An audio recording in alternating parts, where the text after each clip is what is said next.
it's easy to be there when they cut the cord. It's a wonderful experience for anybody. I mean, the kind of ancillary goodwill that comes from, babies being born, as beautiful as it is, it's so much easier than holding somebody's head or hand when they get that look in their eye about this, that was my last breakfast, At this point, I think my father had died, and I'd gone through that experience. I had that call in the middle of the night, and, he had cancer for almost 2 years, pancreatic cancer, which is, 2 years is a long time.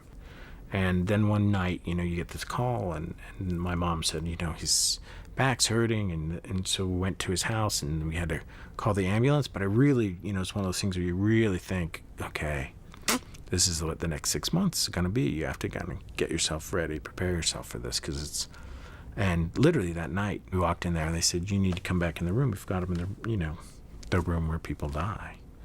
And they sort of took us down the hall, and they said, he's got 5 minutes.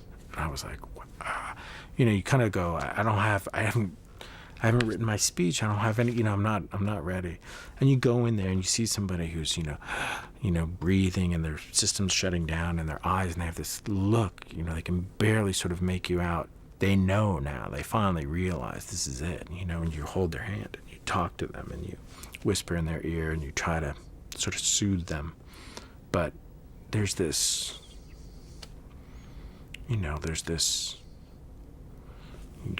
what can I do? How can I do more? What can I, how do I prove to you, what an impact you made, what a difference you made? And it's so, impossible. When you haven't gone through it, it's impossible to sort of describe. But I thought that was an act of love that's so, it's so much more profound than having a child.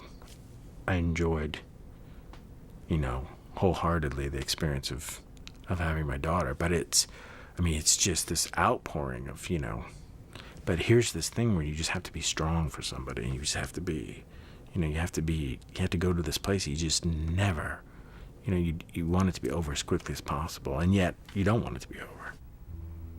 And I read this script and I thought, this is what this is. It's something else. It's love measured against this graph paper of the thing that we try so desperately to ignore. This is my last will and testament. I don't have much to leave. All I have is my story, and I'm writing it now while I still remember it. My name is Benjamin Button. And I was born under unusual circumstances. While everybody else was aging, I was getting younger, all alone.